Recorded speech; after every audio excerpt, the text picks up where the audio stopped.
happening now. We'd like to welcome our viewers from across North America and around the world. This is the EdTech Situation Room for August the 4th, 2021, episode 226. Can you believe it, folks? That is a large number. Dr. Neiffer and I like to hang out together. That's the bottom line. And rant about stuff. I'm Wes Fryer. I am a 5th and 6th grade media literacy teacher, 6th grade advisor this year, and the Technology Integration and Innovation Specialist at the Cassidy School here in Oklahoma City. And joined as always, proudly showing his Montana state flag. And he probably has a lot of other weapons and things. I think everyone in Montana has lots of guns. So actually, Dr. Neiffer probably has technology because for him, the screen is more powerful than the bullet. Anyway, whatever. Yes, Dr. Neiffer, greetings. How is Missoula tonight? A little hazy tonight, as has been the last 6 or 8 weeks, but otherwise not too bad. Warm. It's been a long string of 90 plus days here in Missoula, but otherwise great, where I am the assistant director and curriculum director of the Montana Digital Academy, which is Montana's state virtual school located on the University of Montana campus right here in beautiful Missoula, Montana. But yeah, we're just, it's the dog days here in August, and usually is this when we would start the fire season. It would be around this time, but unfortunately, we're on week 6 or 7 of it by now. So it's been pretty intense out here. And a lot of heat, and I just saw in the weather that tomorrow is what's called a red flag warning, which means that the humidity and lightning storms will mix together with high winds to create bad fire conditions. So we're remaining very hopeful that new fires don't start, and that obviously offer our sincere gratitude to all those that fight wildfires, because it's very dangerous and also incredibly necessary. Wow. Well, it's just kind of weird as the Delta variant of COVID has continued to, gain not only news, but, march across the country. And it kind of seems like the way this pandemic can grow, like just about any area that's not a hot spot could become one really soon. So yeah, we've been watching that. And I went back to work on Monday and had a chance yesterday and today to share a couple of presentations with our new faculty. And we'll be talking a little bit about some of that and some of the things I learned, especially about Google stuff. And anyway, I was really hoping to, go back to a no mask situation, but the reality is I teach 5th and 6th grade primarily, and none of them are vaccinated. So I just, realized here a few weeks ago, okay, going to be back to the mask, and I'm trying to wear that when I'm with people.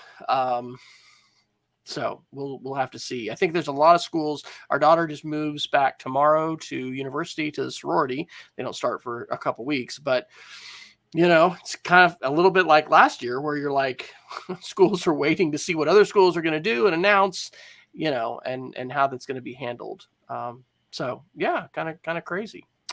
So how did it feel to, though, be back in the office and to be back on campus? Was it at all? Yeah, I started back this past Monday, in part because we had new employees we were onboarding, and I'm continuing to remain very careful. And I think we've talked about this specifically in the podcast in the past. So I am a kidney transplant recipient, which means I take immunosuppressant drugs. And the frank bottom line is that, according to research from Johns Hopkins University, of which I am a participant in their study, solid organ transplant recipients that especially those that take a certain drug called mycophenolate, just didn't develop a very robust immune response. In fact, about 70% of organ transplant recipients didn't have any immune response at all to COVID vaccines. And for in one way, shape, or another, not all organ transplant recipients, but not all of them are organ transplant recipients, but 15 million Americans are immunocompromised and likely had at least a minimization of the effectiveness of the COVID vaccine, if not no immune response at all. So for folks like me, it means remaining very careful. So luckily, I'm in an office where I don't have to. I'm literally behind a glass wall.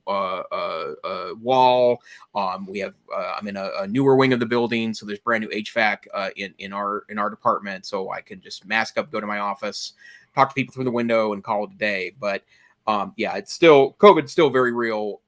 Ignoring the Delta variant, for those even beyond the very infectious Delta variant, COVID's still very real for a lot of folks, even with the vaccines around. Well, it's going to be around for a while. Well, tonight we are going to be talking about a variety of topics. You can check out all these on our Google Doc, which you'll find at edtechsr.com/links. We've got our googly stuff. It's a Google World, Apple article, a few Microsoft articles, security articles, the tech correction, several different COVID related articles, some space, and then, of course, our Geeks of the Week, which I know everyone is just waiting with bated breath for. So, Dr. Neiffer, you, I think, put in quite a few articles tonight. Is there a topic you would like to start with? Well, sure. Let's knock some just kind of tech stuff out of the way. Let's do a couple of Microsoft articles. So I'll start off with an article from About Chromebooks, Kevin Toffel's excellent Chromebook resource. And there's a couple of things here that I was kind of struck by. He wrote on July 29th that a lot of people have been reporting that Microsoft's Office apps on Android on Chromebooks are some of them are not working, and many of them are actually directing users to use the web-based version of it instead. And a lot of people thought this was kind of the beginning of the end of Microsoft's push to have the Android app available on Chromebooks, and then eventually they would eliminate that, leaving the web-based only version. But Mr. Toffel does a pretty good job of diminishing those concerns, saying that Microsoft has made announcements suggesting they're trying to bundle the app again. So you're not using Excel, you're using an Office app that has Excel, Word, and PowerPoint all integrated into the same system. And that app on Android on Chromebooks works just fine. The reason why I wanted to mention this is both because, I'm increasingly convinced that the long-term viability of Android apps on Chromebook, I mean, they'll be viable. I just don't know if it's going to change a whole lot in regards to the way things work on Android. Now, I've been wrong before on developments like this, and I will note for the record that the Opera browser, which is available in a desktop version or desktop version-ish now on Chromebooks via the Android App Store, is an excellent application on Chromebooks. So, never to say never, but the other comment I want to make about this is that I'm still convinced that Android apps aren't the power of the Chrome OS architecture. I think it's the web that really is the power here. And one of the reasons why I love Chrome OS so much is because, over the last 7 or 8 years, I've gone from being primarily on the web to almost exclusively on the web. And I use relatively few desktop or mobile apps in my day-to-day productivity, especially as it relates to my job, helping run Montana State Virtual School. And so, I really do think that Chrome OS power users, and admittedly, it's a relatively narrow group that self-identify as Chrome OS power users. I think the reason why they are power users is because they're doing their work primarily on the web and not waiting for Chrome to look more like the Mac operating system or Windows.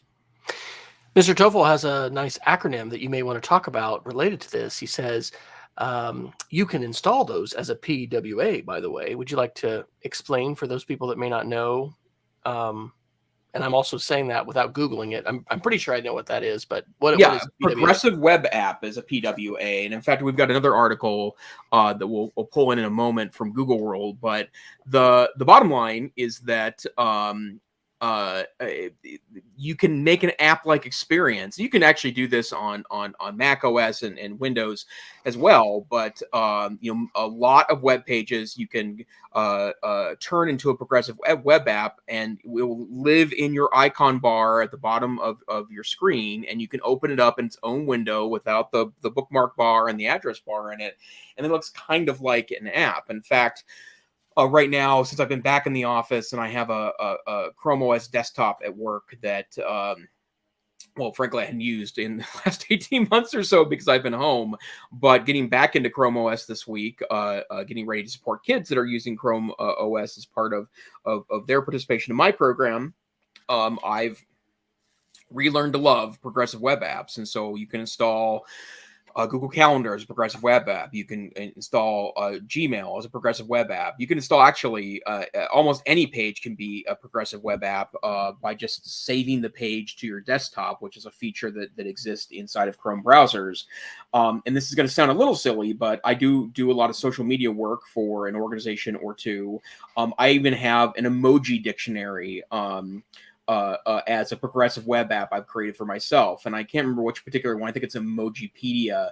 But, when I want to make a tweet or something that has an emoji in it, and I want to look at a directory or I want to find something unique, then I go to, it's actually getemoji.com, which I've turned into a progressive web app on my Mac desktop. And so, the bottom line is that it takes a little bit of thinking, but I do think that with very few exceptions, the web is where it's at when you're on Chrome OS.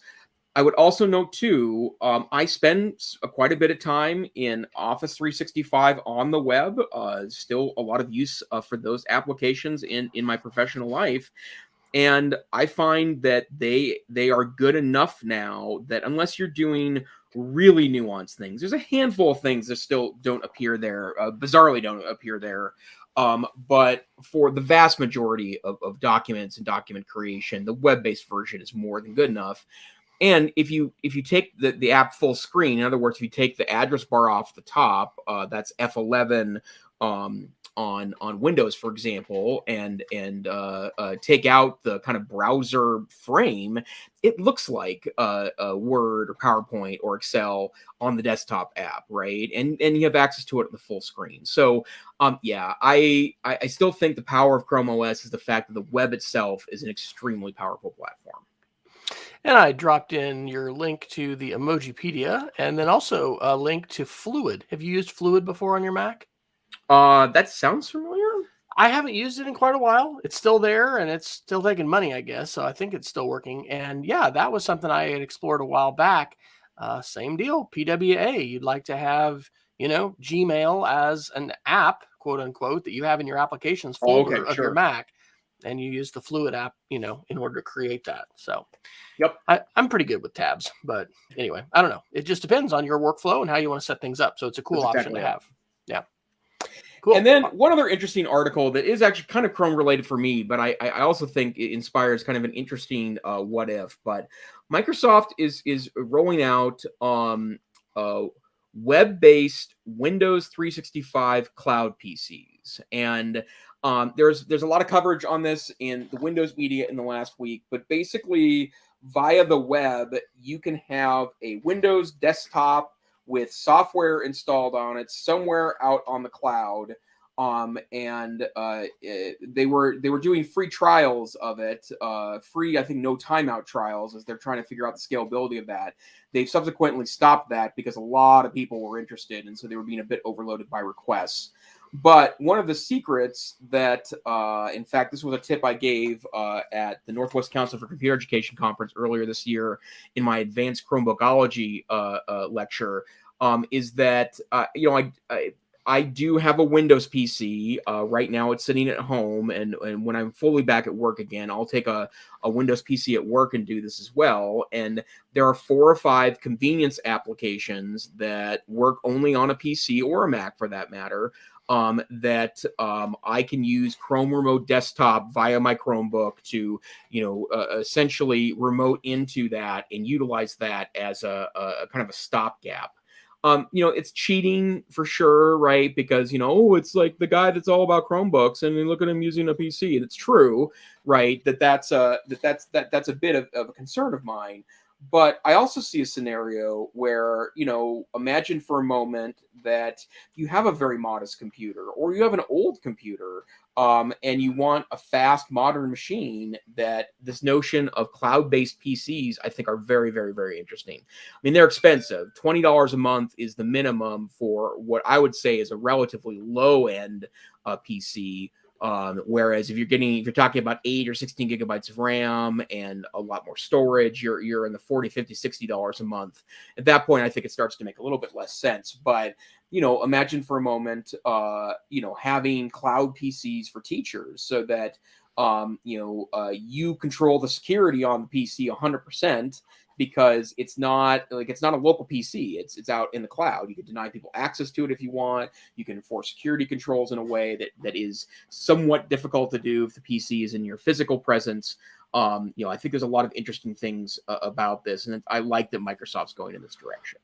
And this is a version of the thin client vision for computing, which has been a part of what we've done in schools. I think weren't at one time before what was it? What app? There were Apple computers that kind of ran off of a central brain, and then I think the computers were more consoles. But anyway, there've been a number of schools that have worked with vendors and gone that route to install labs that were thin clients. You had this really monster powerful server, and then you need to be local. But now that the web is getting so fast and these apps are so robust, that's exciting. And we've talked about that before, and I think the option to create almost anything inside your web browser, that's incredibly good news for schools, right? Because Chromebooks are far and away the most popular platform, and it's going to be interesting. I will have an opportunity this year to have a MacBook Air cart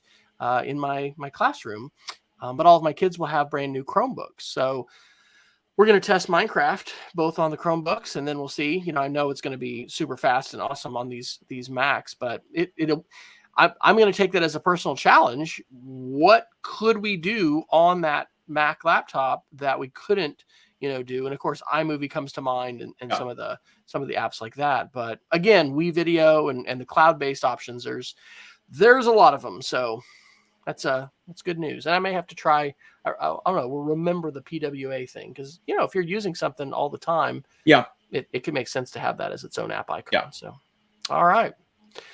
Well, heck, let's do some space articles. There's been some exciting and also troubling things that have happened recently with space. I'll take a little personal moment and mention that the reason why our family actually watched the launch of this module from Kazakhstan, from Russia.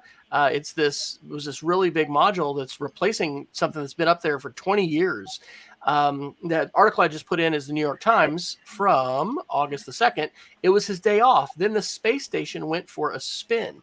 They had a little trouble with this module, going to the space station, but those things got addressed.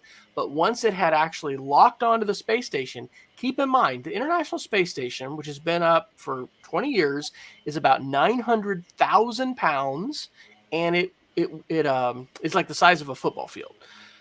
The initial reports of this said that there was a thruster that had fired and it went about 45 degrees. No, it actually flipped over, and the flight controllers had to jump into emergency mode, declare a space emergency. And this New York Times article is a wonderful interview with the flight controller who was there and handled this. And you know what? It's like Apollo 11 or something. Was it an Apollo? Not 11. What was the one where Apollo 13? Apollo 13 when they had to, bring everybody back and just, it was a success because they lived and they didn't die. The astronauts that were aboard the ISS didn't report a loss of gravity or induced gravity because of the spin. But just a great example of engineering and what engineers do when an emergency happens. They look at the data and they get to work. Because the antennas were actually misaligned, they lost contact with the ISS for 4 minutes at one time and then 7 minutes. And what they had to do was actually fire other thrusters because Russian controllers were the only ones that could control this. And it's come out that instead of a software glitch, they think it was a human error that caused this. That module, the new one, actually had to run out of propellant, and they had to shoot other propellant out to counter and stop the motion, And so anyway, obviously when you have that kind of thing going on with a structure, it puts, stress on it. And the new Boeing Starliner was supposed to go up like 2 days ago, and it's been postponed. I think I should have seen. I think it might have. I don't know if it was rescheduled for today or for, tomorrow. But anyway, that is exciting, and that's definitely. I'm going to talk to my kids about this as we come back to school. Just talking about space, and then Ars Technica had a really, really good article that Eric Berger did also on August 2nd, and the title there is Nakua, which is, I don't know if I'm saying that right, but that's the name of the module. Nakua module's near miss raises concerns about the future of the space station. And they talk about how there was a spacewalk that was aborted because of poor attention to detail that some Russian technicians had. Russia's not getting millions of dollars to send our astronauts up. They're hurting because they're not getting that money.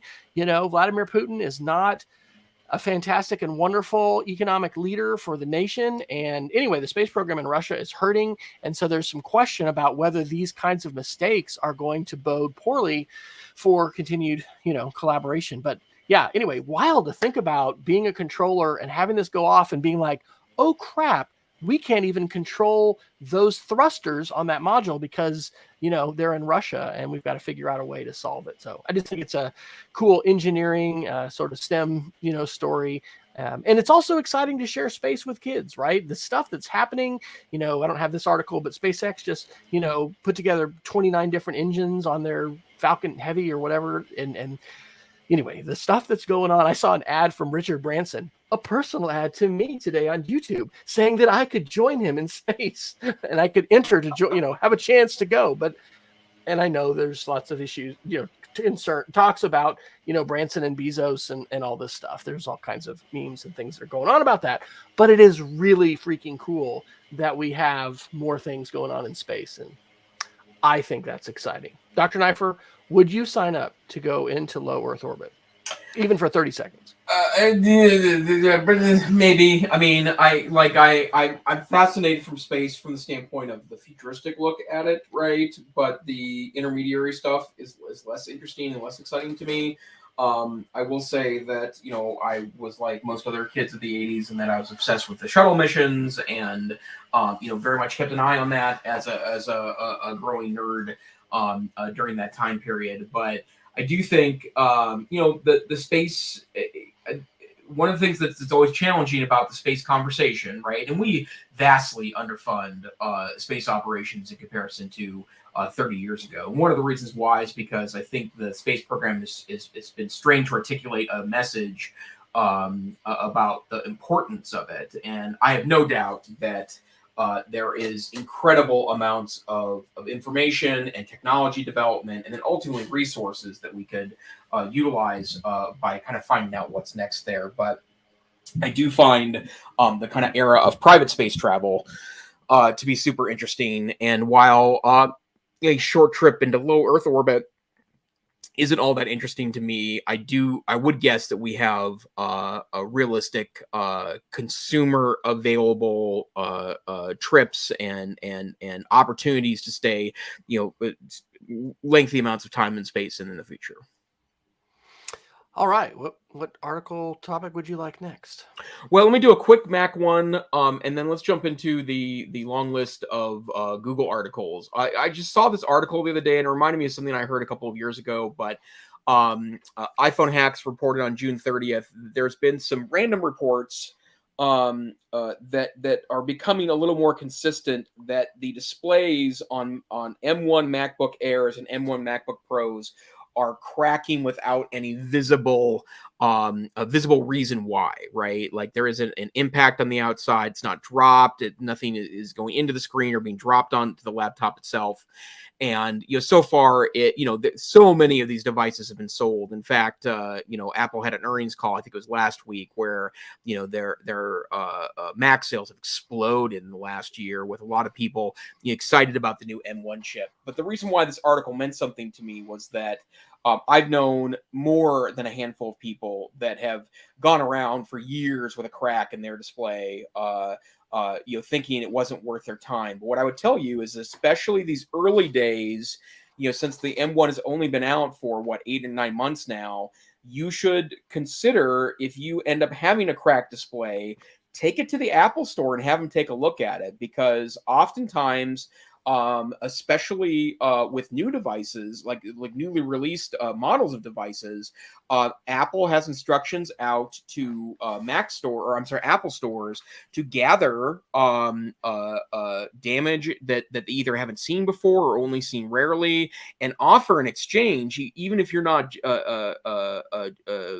able to get one, right? There's an obvious reason why. Like even if you borked your laptop yourself, right? You dropped it, or you did something stupid to it. That bring it into the Apple Store and have a conversation with them about it. And you might find either that there is a reasonable cost replacement available, or they might replace it for free just to bring your initial laptop back to the mothership, literally the mothership, and talk about look at why it failed, or why it ended up being damaged by whatever you did to it. So don't suffer with a cracked display. And if you're in one of these folks that you leave the room, you come back and your Mac display is cracked, bring it to the Apple Store. Or if you're sad like me and don't have access to an Apple Store, send it off for repair, because you might find that you're pleasantly surprised by Apple's policies there. Yeah, we've had some good experiences there. That article cites a couple people that did say, "Hey, I didn't bork this. I didn't, drop Yep. this. Yep. It cracked." So I'll say that I've been enjoying the new M1. Yep. I got to test one, in the spring, and then got that at the beginning of the summer. Man, it is so incredibly fast, and Yep. especially at school, internet is fast here at the house. But yeah, it's really, really spectacular. Absolutely. All right, Google, sir. Something going on with the Googles this week? Well, a related article that we've already kind of talked about, the broader concept. Google Meet now has a progressive web app available on Mac, Windows, and Chrome OS. If you're a Meet user, you can put the Meet icon in your icon tray, no matter which one of those devices are there. I did come up with one article that I thought be worth a conversation, because I know Wes and I have talked about this in the past. Really interesting article from The Ringer on July 21st, 2021, called "The Day the Good Internet Died." It's actually an article about the death of Google Reader. And and you see the sadness and pain in Wes's face when we mention Google Reader. The reason why this article is interesting to me is because it's trying to make a broad claim that the internet became less functional and maybe less good when the reader went away. And to be clear, Reader wasn't the only RSS reader in the world, but it certainly had a simplicity of design that I think made it very attractive to people like me and Dr. Fryer, right? Power users that like to process the web, to get a sense of a lot of different attitudes from a lot of different pieces. The article talks about how a lot of people blame the demise of Google Reader with the demise broadly of blogging. That blog traffic has gone down dramatically for especially smaller blogs or more niche blogs that may focus on a smaller audience, and that there really hasn't been, I guess, for lack of a better way of putting it, an alternative available that had simplicity. And to be clear, lots and lots of RSS readers still exist in 2021. Technology is still alive and well, but there was something about the simplicity of Google Reader that made it really useful. And and I even the way I collect articles for this show each week, right? And usually, for me, it's about 50% looking at headlines on 4 or 5 different websites that I trust for that. And then it's using Flipboard on the weekends when I'm looking and reading technology with my coffee on a Saturday or Sunday morning. And Flipboard is actually kind of an RSS reader of sorts, a very visual one. But this article, especially if you're a Google Reader fan, I think is a must read, because I think it articulates well my personal feelings about how the web just became a little less useful when Google Reader went away. And to tie this into contemporary conversations that we've been having about, the tech correction and Australia fighting to, make Google and Facebook pay journalists and pony up money. I think one of the things that really happened with the RSS standard and with Google Reader is that it really stripped out a lot of advertising. I mean, it's possible, and some people do and did, I think probably still do, put inline ads, but it was just this really incredible way to be able to, subscribe to a feed. So I love Flipboard. I also use my Twitter lists a lot. I look at Twitter lists in Flipboard most frequently, because as far as I know, that's not an algorithmically filtered feed. It is just a feed of content coming chronologically from the people that you follow that are in that list, and anyway, Google Reader, I have a Feedly account that I still periodically open up on my phone. In fact, I think my free account, because I had like hundreds of feeds, and somehow, I'm like, I have a grandfathered account that they're not, charging me for. Right. But yeah, I will check that out. I got to read about the Oregon Trail a couple weeks ago. Tonight, I'm going to read about Google Reader. Folks, look how the EdTech Situation Room enriches our lives. It's not even the geek of the week, so awesome. There it is. All right, what else? Let's see here. This is an interesting piece of information. If you are in a Google school, Chrome Unbox reports on August 2nd that Google is now natively opening up Office documents in an editable form. So it's kind of a long story here, but you can now just open up and this is especially true when you're in Chrome OS, but you can also do it if you are if you have a Word, PowerPoint, or Excel document in your Google Drive. When you open it up, it used to open up to a preview, right? You could view the file, but if you want to edit it, you needed to then say, no, I want to edit it, right? And now every time Google Drive opens up a Microsoft document, so that's Word, PowerPoint, Excel, it opens it up so you can just edit it. And I can tell you from my standpoint, supporting students remotely that are coming from tons of different districts, many of which are Google Drive, that students aren't necessarily taught in Google districts kind of how to deal with the Microsoft world that's out there. And so that's going to be very useful. And I think that's a great change on Google's part. And, I still know plenty of folks that prefer the desktop apps to the web-based apps, but I will tell you, for quick editing, or if you're in Google world, that's really excellent news. That is a web service is playing out to be one less click to make it useful. And you are on mute, sir. Allow me to just encourage you to read my lips. Thank you very much. my Google News for the day. I was almost going to do cha-cha-chong.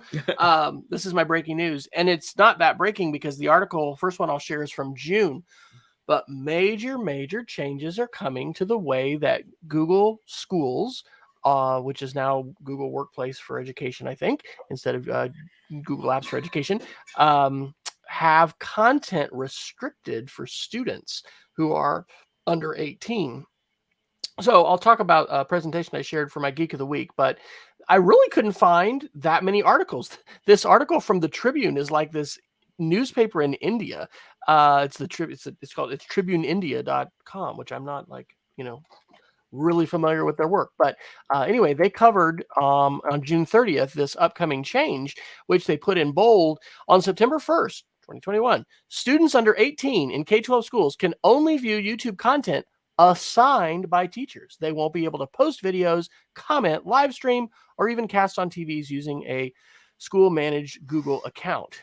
Okay, so digging into this a little bit deeper, I actually found this on a blog post. I was the post that Jason had shared last week is great. A lot of those are forthcoming changes coming later this year, like being able to have an assignment in classroom and push it out to multiple classes at the same time, or actually Meet is becoming even more Zoom-like in the waiting room and in some of those kinds of features. On that same Google Education blog, they have a post that is also dated June 29th called Safer Learning with Google for Education. Now, going back to the Miami Device Conference, I guess, and I'll have to Jen Carey, I'll do a shout out to her. Maybe I'll contact her on Twitter.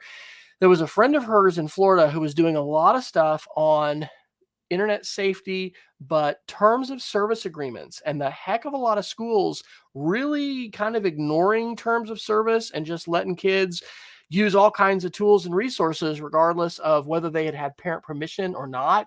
And it's one of those things that there's a lot of folks probably not wanting to get into the weeds with that, because there's, and this was a little closer to the heady days of Web 2.0, Google Reader, all that stuff. But anyway, I think this is good overall. That was the article from the Google blog, because there's a bunch of different tools that are not part of Google for Education, but they're still Google tools. And so what they're allowing the Google admins to do is to have a greater menu of options for how to restrict those. So I put several support articles, and I'll include these in the show notes. And I also actually wrote a blog post on my blog right before we got online. This is a Google Workspace admin help article called Control Access to Google Services by Age. And it's not just YouTube, it's search, it's Google Play, Google Maps and Earth, photos. And then there's also a whole list of services not available to users under 18. You can override it if you want.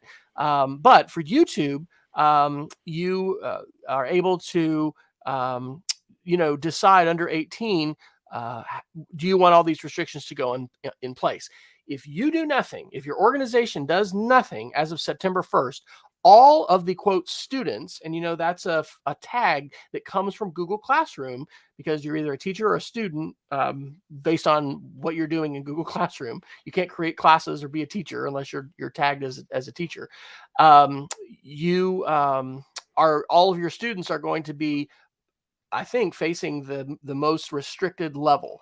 And so this is another support article that's called Manage Your Organization's YouTube Settings. And there's 3 different levels: strict restricted, moderate restricted, and then unrestricted. So you certainly and hopefully do have your students organized in OUs, organizational units, so that like middle schoolers can have their own set of restrictions, and high schoolers, you could do something, that might be graduated. But final article that I have linked in here, support article, says add YouTube video approvers for your organization. This is really big. There is a simple couple button process in the Google admin console where your Google admin can make all teachers approvers. But if they don't do that, then only admins and those who are designated approvers, and it may just not even be admins, people may have to be designated to be approvers, are going to be able to authorize YouTube videos that students can watch. Now, I put this blog post up tonight, and every Google school needs to be looking at this for their students and having conversations. Hopefully it's not going to be one of these things that IT will make a decision about in isolation. A lot of us rely on YouTube on a daily basis. And if you're not using a Chromebook, which the Chromebook is going to, enforce this entirely. If you're on an iPad or you're on an Apple laptop or a Windows laptop, may not quite be the same if somebody's not, if students are not logged into their Google account, right? Yeah. Because they'll just bypass it. So this really is most restrictive or most applicable for those that are in a Chromebook environment. But I think the idea of having a greater level of free provided restriction options for YouTube is definitely important.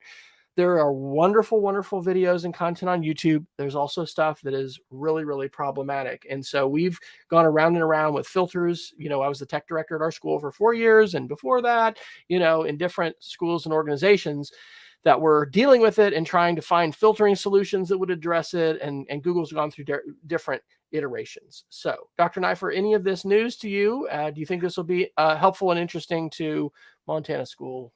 Completely news to me, which is interesting because I would get all the emails that a Google admin would get, and I'm sure I must have missed something, but yeah, that is news to me.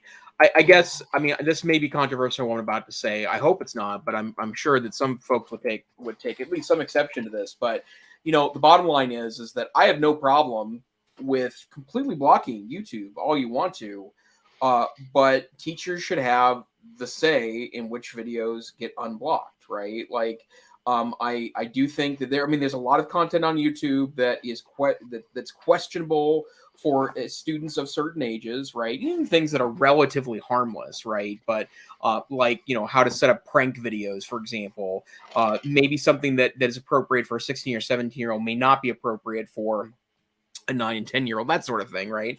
But the bottom line is that I think teachers should be the ultimate judge of that, right? And instead of, I think, blocking for teachers that I think should have access to make the judgment of what materials end up in their classroom. And let's be honest, if you're not blocking teachers from accessing full view. If you are, I think you're diminishing a real important instructional tool. But if you aren't, teachers can just show something up on their projector anyways. But I think something that I think we need to come to terms with is that the more we can put the power in students' hands, in teachers' hands to figure out, that important line between what is appropriate for or age appropriate and what's not, I think it's better. But this seems like the closest I've seen from Google to having a tool set that makes sense to me because of, I like that notion of going through Google Classroom.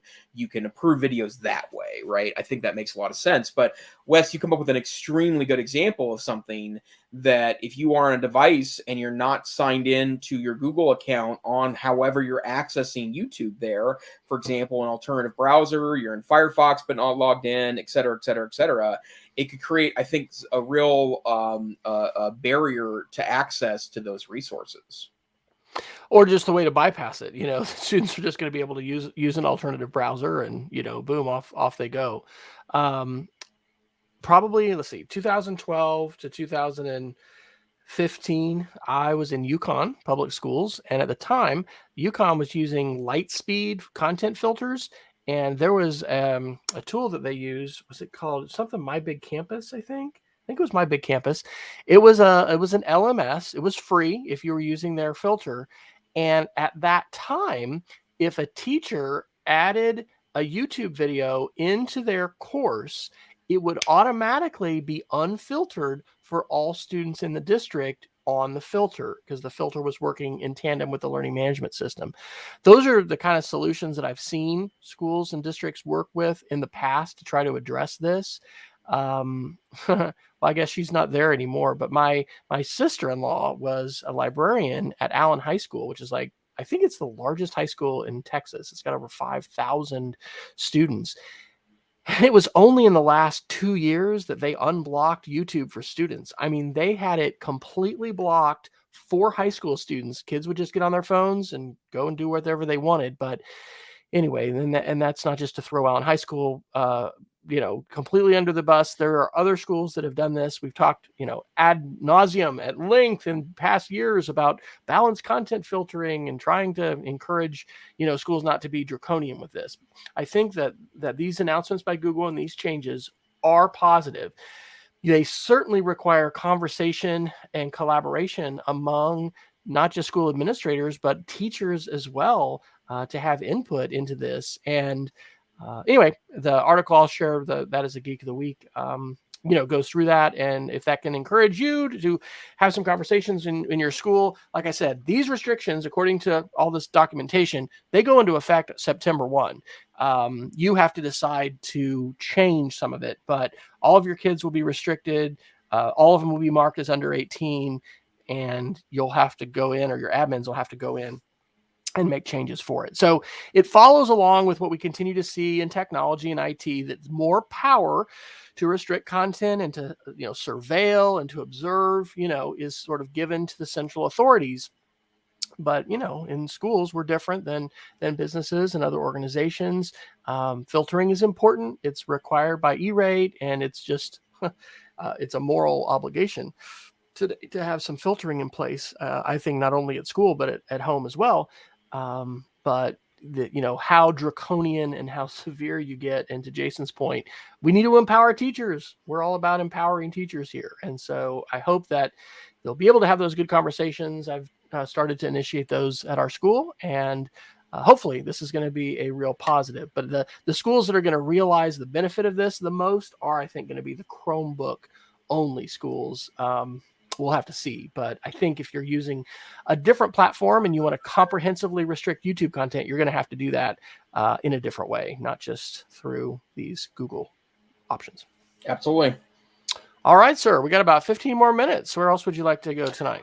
Well, let's see. I think let's skip the tech correction articles for next week, because those might send us down a rabbit hole. But I have a couple. Well, one, and it looks like you have security articles this week as well. This one is from Tom's Guide, who's actually one of my most trusted sources for security news. They have always been a great website for kind of the nerdy side of the internet, but their articles on things like security are really great. But Paul Wagenseal writes last week on Tom's Guide that you should not allow your browser to autofill passwords, and that includes with password managers, and here's why. And the article goes into some detail about how easy it is to spoof websites in a way that if you have your browser or your a password manager plugin set to autofill in a username and password, as opposed to you going out of your way to say, please fill in a password here, those passwords can actually be stolen. And as we've talked about dozens of times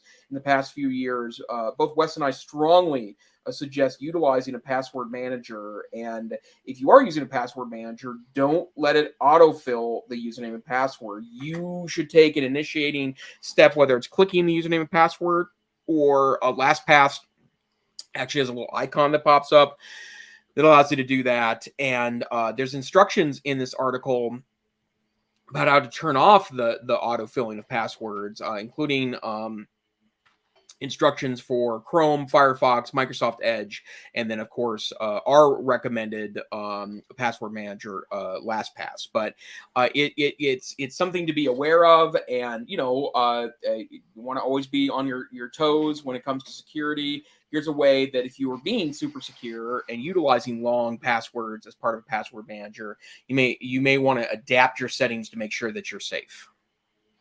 Peggy is saying, does that autofill apply for a password manager like TrueKey? I think it does, based upon what you've said, because the sites can be spoofed. So a couple connections here. I am excited that this fall, my third TEDx talk should be published that I shared in the spring, which was, I think, called Technology Fear Therapy, but it was about protecting yourself and your family online from cyber threats. And as a result of that, I actually was in the library this weekend helping an elderly couple that had attended my talk and had contacted me and wanted help. They didn't have somebody else to help them, get set up with a password manager. And I probably should write a blog post about things that we've learned, because I'd like it to be nice and simple, but it's not. And this was one of the things that I was actually just getting them set up with 1Password and then copying and pasting was a good victory with several different accounts and turning on 2-factor on some things. But, I am certainly guilty myself of letting Apple go ahead and autofill, letting Chrome go ahead and autofill. So I'm going to definitely check out this article and then consider behavior. Our IT manager, or who is like our director now, said this week that, we've had some incredibly kind of scary phishing attacks, spear phishing attacks that have been, against members of our staff. Mm-hmm. And these kinds of social engineering security attacks are going to continue. And so this is a drum we got to keep beating. We beat it a lot here at the EdTech Situation Room. Not only get yourself set up with a password manager and use it, follow the Jason Neiffer model, go through all your own passwords, get all those duplicated passwords set up or changed. And Jason, I don't know if you know this, but when you go to the passwords in iOS now, it will tell you if that's a repeated password, a weak password, or if it's been in a breach. Yeah. And so that's built into the iPhone. And I'm not using the, developer version or whatever. This is just the latest stable version. So that kind of awareness actually triggered this couple to contact me because they were seeing, okay, my gosh, I've just been in a breach, which is a nice segue to our next article, which came to us from Peggy George, who tweeted this to me earlier this afternoon. This is an article by Elliot Nesbo in makeuseof.com, and the title is, Can You Trust Have I Been Pwned? All right, spoiler, yes, you can. Troy Hunt is the white hat cybersecurity specialist who works for Microsoft, who started the site. And, he does say, how important it is to worry about, what sites that you trust and putting your information in. Because I guess maybe there is a place where you can even put a password in. I think it hashes it and doesn't, save it. But anyway, that have I been pwned? We've talked about this on the show. I talked about that at my TEDx talk. Really a great way to help raise people's awareness of, oh my gosh, look at these data breaches, that my email account has been a part of. And so that is a good article, and it really kind of breaks down the reasons for needing to use unique and different passwords And folks, this is not something that I think everybody is hearing in their organization today. And we need to be, because for so long we've been told, hey, got to change your password, every 90 days or whatever. And telling people that you need to use unique passwords that are not used anywhere else. They need to be long and they need to be complex. And the only way you can do that as well is with a password manager and turn on multi-factor authentication. That whole mouthful is the advice that we need to be giving. And this is a great article. So thank you, Peggy, for bringing it to our attention. And pwned. It says that, is that a scary name? Well, it is a hacker term, right? It means owned. But that's the play on it, is to find out, have you been pwned? Have you been owned by a hacker? Let's do a couple COVID articles. Sure. This is a New York Times article that was shared by Yahoo News on August 2nd. To fight vaccine lies, authorities recruit an influencer army. And authorities are the White House. And so President Biden's team has been... that's a long link. I don't even think that'll go. Man, don't you hate it when they give you all this tracking stuff at the end? Let me fix that. So the White House, the official White House, has been contacted a number of YouTube influencers. I think there's like 100. And they are, sharing pro-vaccination messages out there. And they're being enlisted to help with this. Renee DiResta, who is a disinformation and cyber security researcher and really just a phenomenal expert on all kinds of issues relating to cybercrime and disinformation. She says that, you're not going to outweigh these passionate anti-vaxxers in terms of all the content that they're spewing and putting out. But I think this is an important fight. And it also speaks to how important social media influencers are. One of the first lessons I'm going to do, probably with both 5th and 6th grade, but for sure my 6th graders, I'll probably do it with both, is to recognize who are the main influencers that they look to online. How many of them are on TikTok and on YouTube and, going to these folks and listening to them. And so disinformation is a huge issue. We've talked about, in terms of the vaccine, how the U.S. Surgeon General, President Biden, others have really come out aggressively, saying how much we need to take this seriously. And so I think this is a very good proactive step. Any thoughts about influencers advocating for vaccines, Dr. Neiffer? I guess it is a modern channel, right? It wouldn't be the first time that celebrities have been, tapped on by government agencies to help promote messages. I can't help but to think of the Richard Nixon, Elvis Presley piece, right? Where Elvis showed the polio vaccine on the Ed Sullivan Show or something. Is that that's true. Yeah. And then he also he was an honorary DEA agent, and there's a picture of Nixon and Elvis Presley. He received what, my memory serves me correctly, it looked like a WWE belt that was an honorary badge to be part of the Drug Enforcement Agency. So it's definitely not new. I would say, if anything, it acknowledges that that there are so many diverse sources of influence in the modern day diversified media that, obviously you want to go in that direction. But,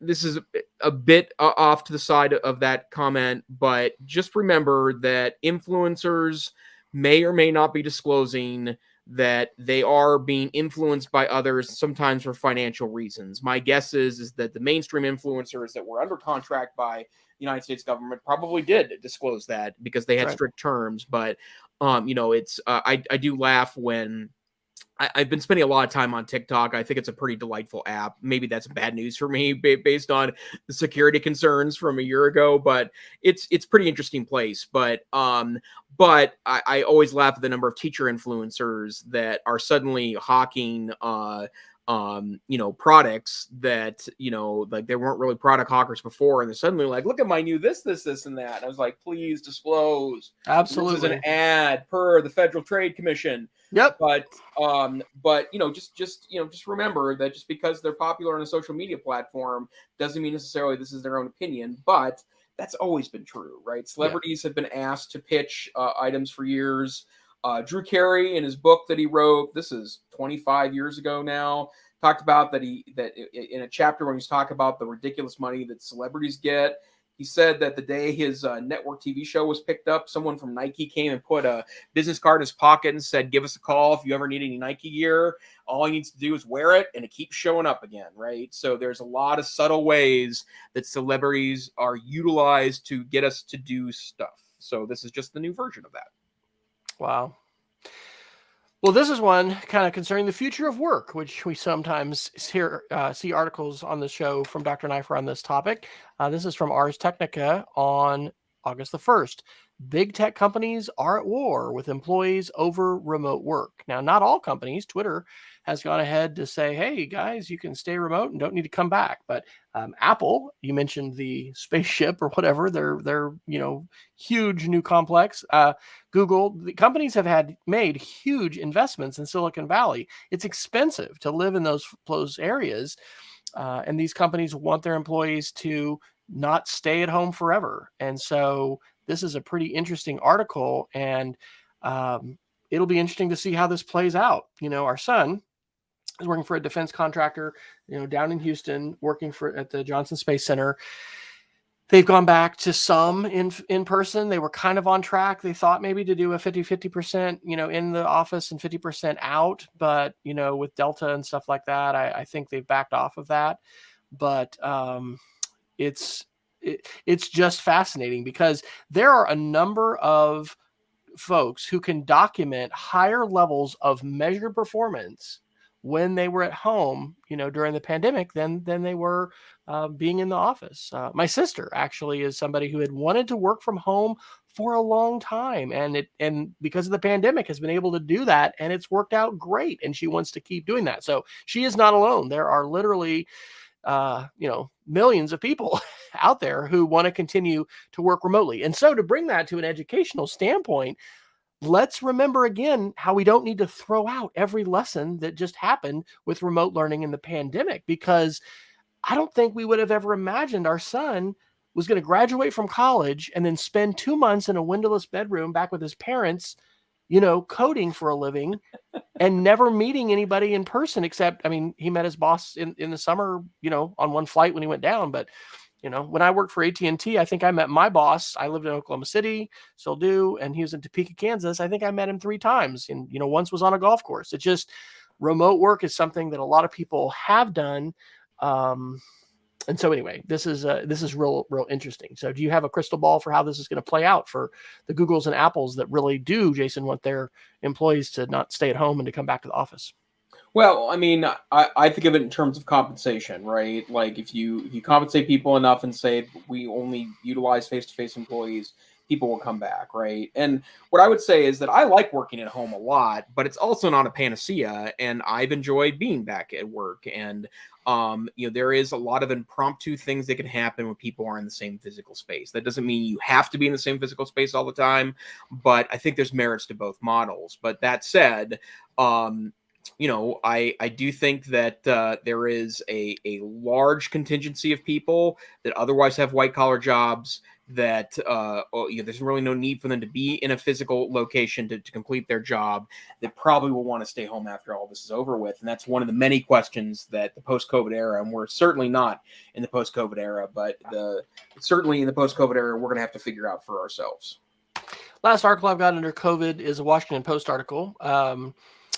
This one says, you're going to be asked to prove your vaccination status. Here's how to do it. This was from August 3rd.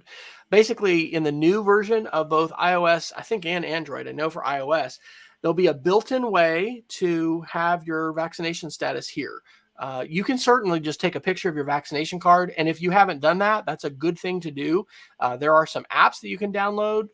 They talk about the service Clear, I think, which is the one that you can skip through the security line if you pay and you get checked out in advance. They have a way to put that in. But the more secure and verifiable ways of doing this are apps that connect to the databases maintained by states about vaccines and have that authenticated proof. It's not just your picture, because I guess you'll be able to counterfeit, vaccination cards, just like you can, counterfeit money.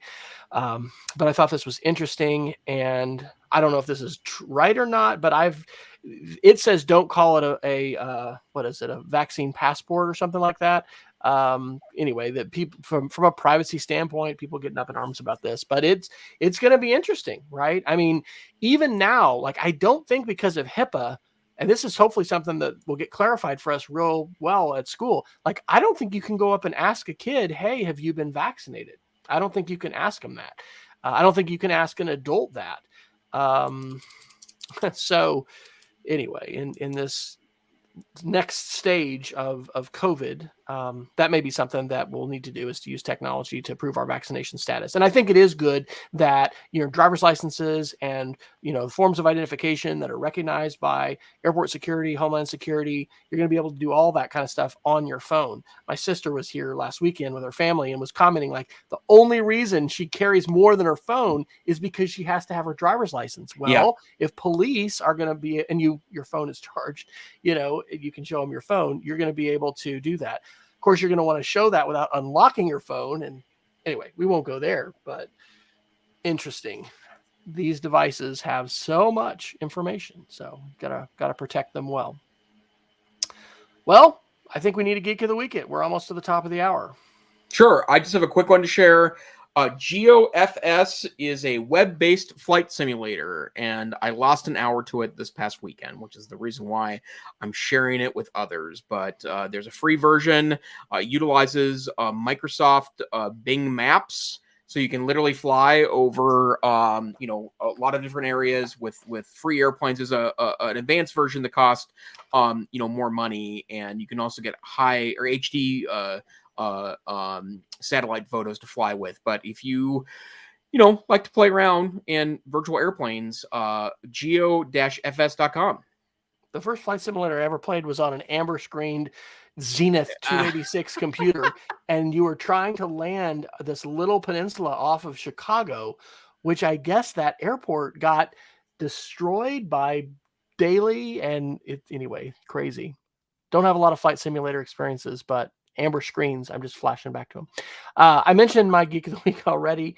I have a post I just put up on my blog, Speed of Creativity, more YouTube restriction options for schools. And actually, you can get to everything from that post because I went ahead and embedded my presentation. But I shared a presentation today for our new middle and high school faculty called Google Classroom August 2021 Updates and Tips. In addition to talking about things that have already rolled out, some of those coming soon to a Google Classroom near you in the fall. Updates are included in there as well. So, Dr. Neiffer, where can we find you when you're not here on Wednesday nights? Hey, best place to find me is Twitter, Tech Savvy Teach. And I am at W Fryer on Twitter. You can go to wesfryer.com, click the connect link, and find lots of other options.